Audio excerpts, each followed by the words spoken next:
एक successful business analyst महीने के लाखों कमा सकता है। इन माई बेस्ट टाइम मैंने जो टॉप नंबर अचीव किया था इन 1 मंथ वो था 3.5 लाख रुपीज। और आप बिलीव नहीं करोगे, मेरे जो पहला जॉब था उसकी साल भर की सैलरी 3.5 लाख थी, जो मैंने as a freelance business analyst 1 महीने में कमा ली थी। लेकिन ये करने के लिए कुछ बेस्ट प्रैक्टिसेस होते हैं जो एज अ बिजनेस एनालिस्ट मैंने फॉलो किए। आज ये बेस्ट प्रैक्टिसेस मैं आपके साथ शेयर करने वाला हूँ। सबसे पहली प्रैक्टिस है ट्रेल हेड। मतलब जब भी आपको कोई टास्क असाइन होगा, जब भी आपको कोई लेट्स से एक्टिविटी असाइन होगी, कोई भी प्रोजेक्ट दिया जाएगा, उसे चालू करने से पहले बी अ ट्रेल हेड। वापस जाओ, क्वेश्चंस पूछो, डिटेल्स लो, उनकी एक्सपेक्टेशन समझ लो। कई बार क्या होता है कि हम अजम्पशंस कर लेते हैं और उन अजम्पशन के बेसिस पे अपने हिसाब से एक सॉल्यूशन बना लेते हैं which not might be what our client is looking for, और उसके वजह से ओवरऑल डिलीवरी एक्सपीरियंस खराब हो सकता है। जब मैं KPMG में एज अ कंसल्टेंट काम कर रहा था, ये हमारा सबसे इंपॉर्टेंट रूल था कि जब भी कोई एक्टिविटी, कोई प्रेजेंटेशन असाइन होता है, वो आधा होने के बाद हम क्लाइंट के पास जाते थे, पूछते थे कि is this what you are looking for, am I going in the right direction. जो भी डेटा आपको चाहिए, जो भी एनालिसिस आपको चाहिए, क्या वो सही दिख रहा है। If we get a green flag हम आगे जाते थे, लेकिन अगर हमें रेड फ्लैग मिलता था तो हम वापस जाके चेंजेस करके, मॉडिफाई करके अप्रूवल लेते थे। एज अ बिजनेस एनालिस्ट या फिर एज अ कंसल्टेंट, ये आपको बहुत ज्यादा हेल्प करेगा to build better rapport with your client and eventually get more business. Second practice है learn from the customs of your customer. मतलब अपने कस्टमर्स का एक डिजाइन होता है, एक पैटर्न होता है, एक स्टाइल होता है काम करने का, उसे समझ लीजिए।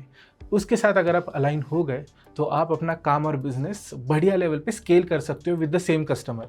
मैं आपको FIS का एक एग्जांपल देता हूँ। FIS is IT company, Fortune 500, जहाँ पे मैं एज अ बिजनेस एनालिस्ट काम करता था। तो वहाँ पर मेरे कुछ क्लाइंट थे अफ्रीका से, कुछ क्लाइंट थे यूरोप से और कुछ क्लाइंट थे US से। जब मैं US क्लाइंट्स के साथ काम करता था, उनका पूरा फोकस डेटा के ऊपर होता था। ब्यूटिफिकेशन वॉजंट अ कंसर्न, कि प्रेजेंटेशन अच्छा दिखना चाहिए, कलरिंग होना चाहिए, कुछ चीज़ें बोल्ड होनी चाहिए, कुछ नॉर्मल होनी चाहिए, ऐसे कुछ नहीं। US स्टेक होल्डर्स को बस डेटा के ऊपर फोकस चाहिए था।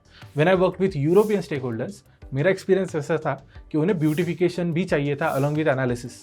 तो प्रेजेंटेशन सही से दिखना चाहिए, वेक्टर्स यूज होने चाहिए, टेम्पलेट में नीचे सोर्स नाइसली मेंशन होना चाहिए। और जब मैं अफ्रीकन स्टेक होल्डर्स के साथ काम करता था, उनके एक्सपेक्टेशंस बेयर मिनिमम थे। Bare minimum in the sense, जो भी डेटा है उसे देखे, उसके ऊपर एक रिपोर्ट दे दीजिए। एक्स्ट्रा एनालिसिस की ज़रूरत नहीं है, एक्स्ट्रा डेटा की ज़रूरत नहीं है, और ब्यूटिफिकेशन की तो दूर दूर तक ज़रूरत नहीं है। और इस हिसाब से जैसे मैं अलाइन हो गया, मैं अपने डिलीवरी टाइम को ऑप्टिमाइज कर पाया, उनके एक्सपेक्टेशंस को मीट कर पाया, और इसी की वजह से ओवरऑल ग्रोथ ट्रैजेक्टरी भी बेटर हो गई थी। Number 3, be advocate of your customers. मतलब जब भी काम हो जाएगा, फीडबैक ज़रूर लेना, टेस्टिमोनियल ज़रूर लेना। बहुत सारे कंपनीज़ में ना एक मॉडल होता है, मैकेंजी फीडबैक मॉडल, जो बहुत ज़्यादा स्केल पे फॉलो होता है। ये 5 पैरामीटर, 7 पैरामीटर या उससे भी ज़्यादा पैरामीटर्स का आप मॉडल बना सकते हो। मैं एक एडटेक फर्म के साथ काम कर रहा था एज अ बिजनेस एनालिस्ट, और वहाँ पे मुझे पता चला कि कस्टमर डिलीवरी जो है उसके ऊपर थोड़ा काम हो सकता है। जैसे मैंने इन डेप्थ एनालिसिस किया, मुझे क्रिटिकल फीडबैक मिला कि जो भी डिलीवरी हो रही है, let's say in terms of courses, in terms of learning experience, उसमें जो भी लेक्चर्स है, जो भी लर्निंग मॉड्यूल्स है, वो बहुत बड़े हैं, let's say 4 our 5 hour long. तो वहाँ पे जब मैंने स्टूडेंट से बात की फॉर दैट फर्म, मुझे पता चला कि मेजर क्रिटिकल फीडबैक था कि क्या हम उन लेक्चर्स को छोटे छोटे ब्रेक्स में डिवाइड कर सकते हैं। क्या एक 4 घंटे का लेक्चर 30 मिनट्स में डिवाइड हो सकता है।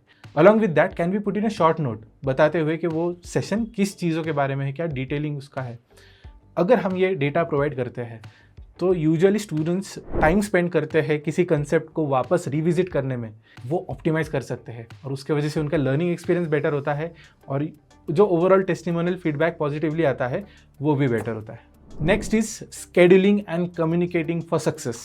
मतलब जब भी आप किसी क्लाइंट के साथ काम करते हो, यूजुअली आपको एक छोटे मोटे टास्क असाइन होंगे, लेकिन पुश करिए थोड़ा कि आप एक स्केड्यूल बना लो। उस स्केड्यूल के साथ आगे के प्रोस्पेक्टिव प्रोजेक्ट्स भी समझ लीजिए, ताकि उसके लिए आप कैपेसिटी बिल्ड कर सकते हो।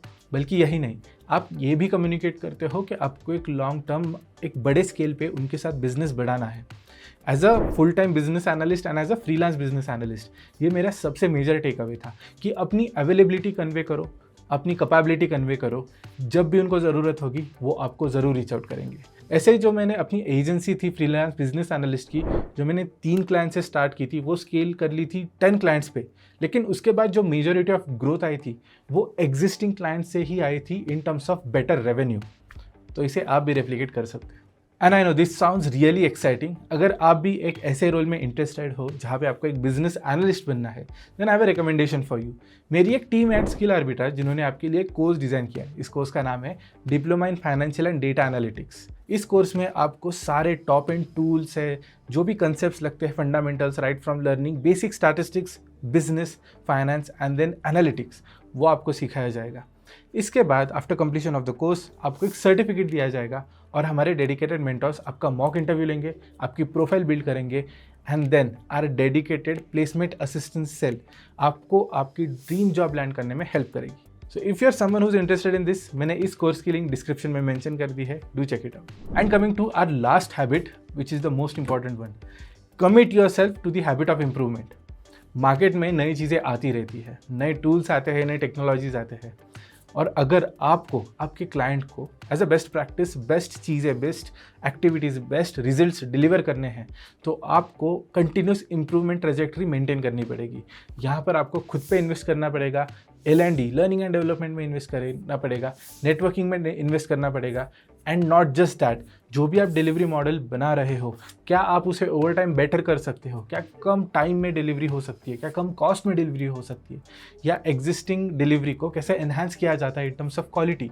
इन चीज़ों पर आपको कंटिन्यूसली ध्यान देना पड़ेगा, तभी जाके 5 years down the line, 10 years down the line आपको एक एक्सपोनेंशियल चेंज दिखता है, जो आपके बिजनेस को, स्पेशली आपकी बॉटम लाइन नेट प्रॉफिट को इम्पैक्ट करता है। तो ये हो गए top 5 best practices that a business analyst can follow. लेकिन जाने से पहले आई have a question for you.